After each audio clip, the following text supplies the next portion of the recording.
Bienvenidos a Huertinga. En el día de hoy vamos a hablar de esta suculenta llamada Graptoveria lulu, que es un híbrido intergenérico, lo cual significa que sus parentales son especies o variedades de suculentas que corresponden a distintos géneros, en este caso del Graptopetalum por un lado y del otro de la Echeveria. Por eso se llama Graptoveria, lo cual es necesario aclarar ya que en muchos sitios web está mal denominada como Echeveria, cuando en realidad es una Graptoveria. Y si bien esta suculenta aún no se encuentra registrada, por lo cual no están confirmados los parentales, se supone que uno de esos parentales es la Echeveria laui y del otro lado el Graptopetalum paraguayense. Pero hay una postura minoritaria que comparto, que dice que no es el Graptopetalum paraguayense sino el Graptopetalum rusby, lo cual tiene mucho más sentido para mí, ya que la forma de crecimiento y tonalidades de la Graptoveria lulu es mucho más parecida por la carga genética al Graptopetalum rusby que al Graptopetalum paraguayense, ya que es una suculenta que crece muy al ras de la maceta, formando con el tiempo colonias con los hijitos, de manera muy similar a lo que sucede tanto con la Echeveria laui como con el Graptopetalum rusby. En cambio, el Graptopetalum paraguayense, con el tiempo los tallos se van alargando. Ahora, en cuanto a la velocidad de crecimiento de esta suculenta, en mi experiencia es moderada, ni muy rápido ni muy lento. Y para que se den una idea, vamos a mostrar un fragmento del directo del unboxing que hicimos hace 6 meses, cuando nos llegó un hermoso regalo del vivero Rasvida, a quienes le mandamos un saludo, que entre otras bellezas de suculenta estaba esta Graptoveria lulu, que ya tenía un gran tamaño y con un hijito desarrollándose en la base del tallo. También, como podrán apreciar, venía con muy buenas raíces y súper saludable y fuerte. Y actualmente se encuentra ubicada en una maceta cuenco número 18 y, como podrán apreciar, empezó a dar una gran cantidad de hijitos desarrollándose en la base del tallo, formando así una colonia. Y además está en floración. Así que estoy súper entusiasmado con esta belleza de suculenta, siendo su época de floración, en mi experiencia, a finales de la primavera, desarrollando varas florales que no son muy largas y tienen estas florcitas tan particulares de tonalidades naranja y rojizas, bastante parecidas a la de los Graptopetalum. Ahora, una característica muy particular de esta suculenta, que también hace a la belleza exótica que tiene, es la tonalidad que podríamos decir que es un violáceo grisáceo medio azulado, que es en parte por la gran cantidad de pruina que tiene. Y el dato científico que nunca puede faltar es la comparación de la suculenta con Nichu, nuestro chanchito salvaje hermoso.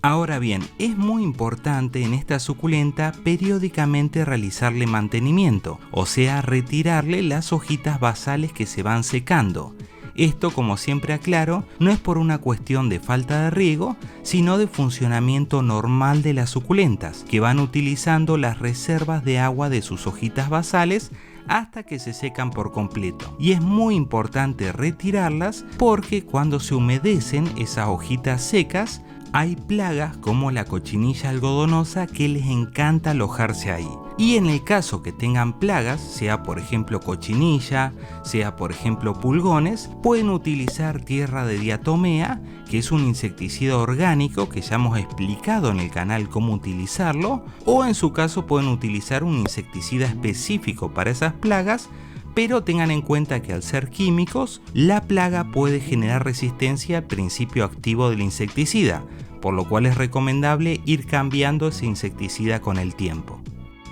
Y otra cuestión fundamental en esta suculenta en particular, que van a ver que las hojitas de más abajo, que no están secas, están un poquitito arrugadas. Eso es una cuestión de utilización de las reservas de agua y no de falta de riego, que de hecho la regué hace 4 días. Y eso es muy importante tener en cuenta porque vamos a ver que es una suculenta que es particularmente sensible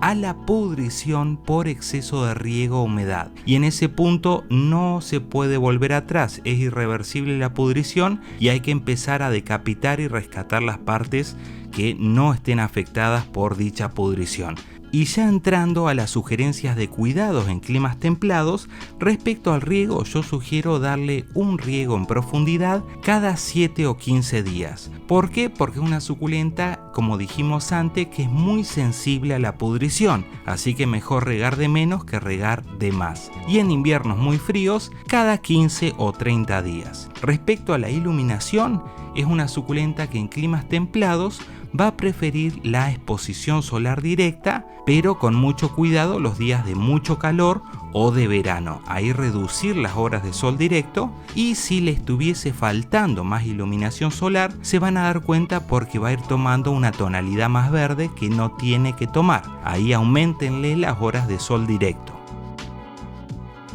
Y me parece que con esto de hacerle mantenimiento a las suculentas, la señorita Huertinga se entusiasmó y mientras grababa el video se puso a hacerle mantenimiento a la Echeveria Runioni Cultivar Topsy-Turvy, un hijito que tenemos, y bueno, ella se puso a hacerle mantenimiento. La realidad es que es súper terapéutico, créanme, uno cuando se pone tranquilo y sin grabar a retirar las hojitas, es como un momento de tranquilidad, así que si tienen la ansiedad en un punto muy alto, como me suele pasar lamentablemente, les sugiero que hagan mantenimiento a las suculentas, que de hecho le va a venir bien para prevenir plagas. Y en cuanto al frío del invierno, en mi experiencia es una suculenta que puede tolerar perfectamente heladas leves, siendo por otra parte sus métodos de reproducción tanto por semilla, al igual que cualquier planta, solo que hay que tener en cuenta que al ser un híbrido las flores generan menos polen, o sea es un poco más difícil. También puede ser reproducida por hoja, sea por bráctea de las varas florales o por hojitas de la suculenta, y lo más sencillo es retirar hijitos cuando los mismos tienen un tamaño de más o menos un tercio de la roseta madre, que de hecho uno de los nuestros ya los tiene, pero lo voy a dejar porque prefiero que vaya formando una colonia. Y el sustrato, muy importante, tiene que tener un excelente drenaje, ya que es muy susceptible a la pudrición. Y el que utilizamos nosotros está explicado en un video del canal que ponen en el buscador de YouTube Sustrato Huertinga y les va a aparecer. Y eso fue todo, espero que les haya gustado, como siempre se agradecen unos muy buenos likes y nos vemos en un próximo video, chao.